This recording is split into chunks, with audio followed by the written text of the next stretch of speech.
کہ مجنو تو کیسا دیوانہ ہے، تجھے یہ لیلا پسند آئی ہے جس کے ہونٹ موٹے، ناک چپٹی، کالی کلوٹی؟ تو مجنو کہنے لگا کہ لیلا کو میری آنکھوں سے دیکھو، لیلا کو میری آنکھوں سے دیکھو، تب سمجھ میں آئے گا لیلا کیا ہے۔ تو جس سے محبت ہوتی ہے اس کی ہر چیز محبوب ہوتی ہے۔ مجنو لیلا کے گاؤں چلا گیا اور گاؤں پہنچا، اسے پتا چلا کہ یہ گھر ہے لیلا کا، تو وہ کبھی اس دیوار کو چومے، کبھی اس دیوار کو چومے۔ لوگوں نے کہا کہ پاگل دیوانے دیواروں کو چومتا پھرتا ہے، تو اس نے جواب دیا امر علی الدیار دیار لیلا، جب میں لیلا کی بستی میں جاتا ہوں اقبل ذل جدار و ذل جدارا، کبھی اس دیوار کو چومتا ہوں کبھی اس دیوار کو چومتا ہوں۔ وما حب الدیار شغفن قلبی، ارے دیوانوں، پاگلوں، تم یہ سمجھتے ہو کہ مجھے ان دیواروں سے محبت ہے، میں اس لیے ان کو چوم رہا ہوں؟ ایسا ہرگز نہیں ہے۔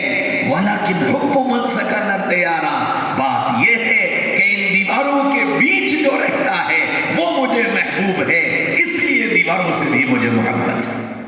ہاں، جب نبی سے محبت ہوگی تو پھر نبی کا چہرہ، نبی کا لباس، نبی کا کھانا، نبی کا پینا، نبی کا سونا، نبی کا جاگنا، نبی کا گھر سے نکلنا، نبی کا گھر میں آنا، نبی کا بیوی کے ساتھ رہنا، نبی کا بچوں کی تربیت کرنا، نبی کے اچھے بول بولنا، نبی کا مسکرانا، نبی کے اخلاق، نبی کی عبادت، ساری چیزیں پسند آئیں۔ دیوانوں، میں یہ جو کچھ کر رہا ہوں یہ اس کی محبت میں کر رہا ہوں جو میرے دل میں بسا ہوا ہے۔ ہاں میرے بھائیوں، دوستوں، عزیزوں، بزرگوں، ہماری محبت نعروں والی ہے کہ جن نعرے لگا لو محبت کا حق ادا ہو گیا، جھنڈیاں لگا لو محبت کا حق ادا ہو گیا۔ محبت نام ہے محبوب کی اداؤں کو محبوب بنانے کا۔ دیکھو نبی نے پانی کیسے پیا، دیکھو نبی نے کھانا کیسے کھایا۔ ایک صحابی ہیں گھوڑے پر بیٹھے جا رہے ہیں اور بہت تیز گھوڑا دوڑ رہا ہے، اچانک لگام کھینچی، گھوڑے کو روکا، اترے اور اتر کر سڑک کے کنارے بیٹھ گئے۔ تھوڑی دیر بیٹھے رہے، پھر اٹھے اور گھوڑے پر بیٹھ کر چل دیے۔ خادم نے پوچھا حضرت یہ کیا کیا؟ فرمایا کہ میں اپنے آقا صلی اللہ علیہ وسلم کے ساتھ یہاں سے گزرا تھا، آقا کو استنجے کی حاجت تھی، یہاں بیٹھ کر آقا نے استنجا کیا تھا، مجھے استنجے کی حاجت نہیں لیکن آقا کو یہاں بیٹھے دیکھا تھا، اس ادا کی نقل کیے بغیر آگے کیسے بڑھ جاتا؟ ہاں، محبوب کی ہر ادا محبوب ہوتی ہے۔ اللہ کے نبی صلی اللہ علیہ وسلم خطبہ دے رہے ہیں، کچھ صحابی کھڑے ہو گئے تو آپ نے فرمایا بیٹھ جاؤ۔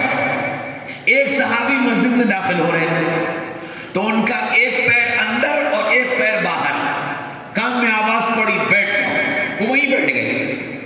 لوگوں نے کہا بھائی یہ جو لوگ اندر مسجد میں کھڑے ہیں رسول اللہ نے ان سے کہا ہے۔ کہنے لگے ارے دیوانے، آقا کی آواز کان میں پڑ گئی، بیٹھ جاؤ، پھر میری یہ مجال کہ میں کھڑا رہوں، یہ نہیں ہو سکتا۔ ہاں، آقا کا اتباع، آقا سے محبت اس طرح کی جاتی ہے۔ صحابہ نے ایک ایک موقع پر کر کے دکھائی۔ حضرت انس رضی اللہ عنہ دمشق کی جامع مسجد میں جمعے کی نماز پڑھانے آتے تھے، اور جب نماز پڑھانے آتے تھے تو دور سے ان کے آنے کا لوگوں کو پتہ چل جاتا تھا۔ اور وجہ کیا تھی کہ انس جو عطر لگا کر آتے تھے، سارا دمشق اس عطر سے خالی تھا، کسی کے پاس وہ عطر نہیں تھا، اس لیے انس کے عطر کی خوشبو الگ سے پہچانی جاتی تھی، اور جب وہ خوشبو آنا شروع ہوتی تو لوگ پہچان جاتے ہیں کہ انس آ گیا۔ بہت لوگ پریشان ہوئے کہ جی یہ عطر کہاں سے آیا، حاصل کیا جائے۔ لوگ حضرت انس کے پاس پہنچ گئے کہ جی یہ جو آپ کے پاس عطر ہے یہ کہاں سے لائے ہو، ہمیں بھی بتا دو، تمہارا عطر عجیب ہی نرالا ہے۔ کہنے لگے کہ بھائی یہ عطر نہیں ہے، رسول اللہ صلی اللہ علیہ وسلم میرے گھر میں آرام فرمایا کرتے تھے اور میری والدہ ام سلیم رضی اللہ عنہ رسول اللہ صلی اللہ علیہ وسلم کی خدمت میں رہتی تھی، آپ کے پسینہ نکلتا تھا تو میری اماں اس پسینے کو شیشی میں جمع کرتی تھی، یہ وہ عطر ہے جو میں لگا کر آتا ہوں، یہ وہ عطر ہے جو میں لگا کر آتا ہوں۔ ہاں میرے بھائیوں، دوستوں، عزیزوں، بزرگوں، جب محبت ہوتی ہے تو پھر محبوب کی ہر چیز اچھی لگتی ہے، محبوب کی ہر چیز اچھی لگتی ہے۔ میری تمہاری کیسی محبت ہے؟ محبوب یہ کہے کہ میری آنکھوں کی ٹھنڈک نماز میں ہے، اور ہم محبت کرنے والے اسی نماز کو ٹال جائیں، اسی نماز کو چھوڑ دیں۔ ذرا آپ سوچو، آپ کی بیوی، آپ کی بیٹی، آپ کی بہن آپ سے یہ کہے کہ جی مجھے فلاں چاکلیٹ چاہیے، مجھے فلاں جوڑا چاہیے، مجھے فلاں چیز چاہیے، آپ جتن کر کے اس کی اس چاہت کو پورا کرتے ہو۔ میری بیٹی نے کہا ہے کیسے بھی مجھے اس کے لیے اس چیز کو مہیا کرنا ہے، ہاں کرتے نہیں کرتے؟ اور بیٹی بھی یہ اس بات پر فخر کرتی ہے کہ میں ابا سے جو کہوں گی وہ کریں گے، میں ابا سے جو کہوں گی وہ کریں گے۔ ہاں میرے بھائیوں، دوستوں، عزیزوں، بزرگوں، میرے تمہارے آقا صلی اللہ علیہ وسلم کو بھی مجھ سے تم سے یہی امید ہے، مجھ سے تم سے یہی امید کہ میں اپنی امت سے جو کہوں گا پورا کروں گا، میں اپنی امت سے جو کہوں گا پورا کرے گا۔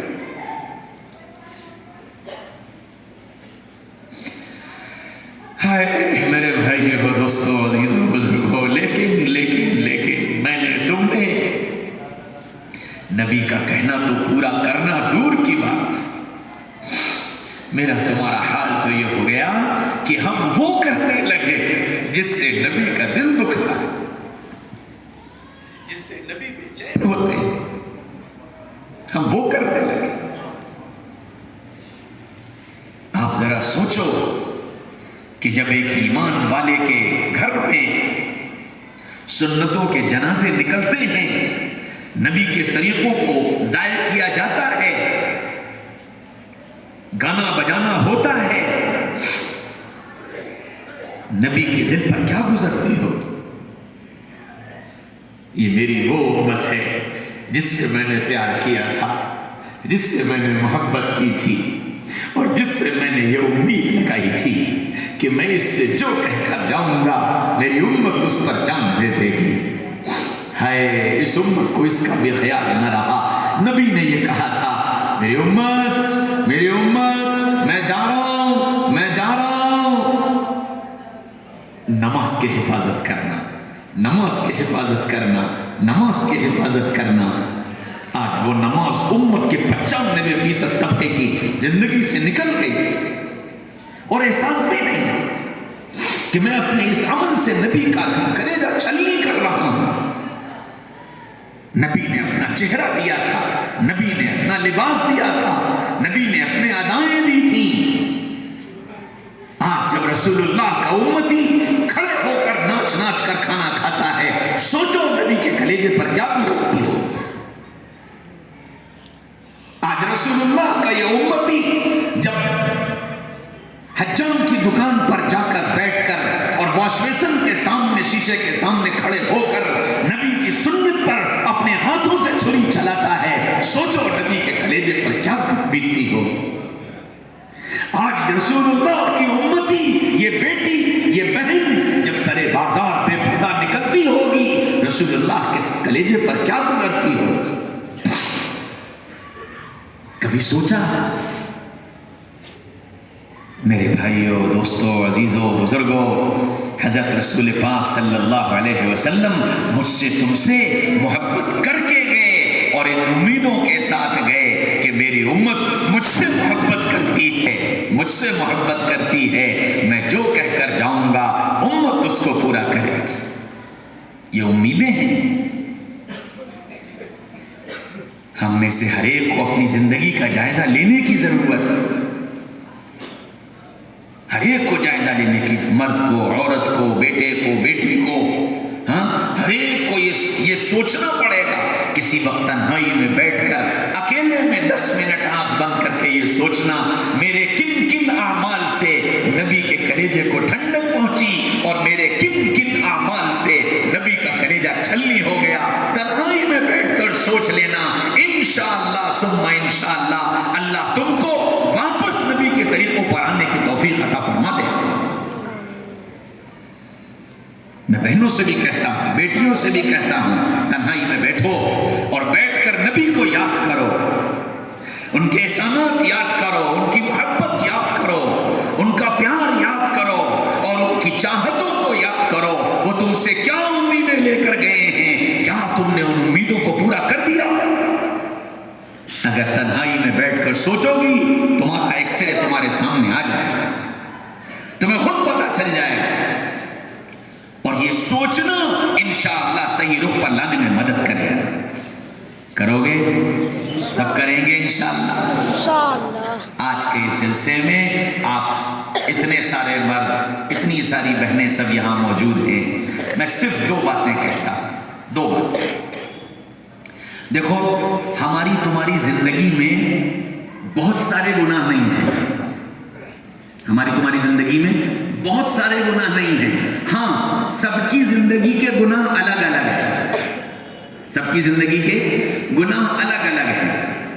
کسی کی زندگی میں 2، کسی کی زندگی میں 4، کسی کی زندگی میں 6، کسی کی زندگی میں 3.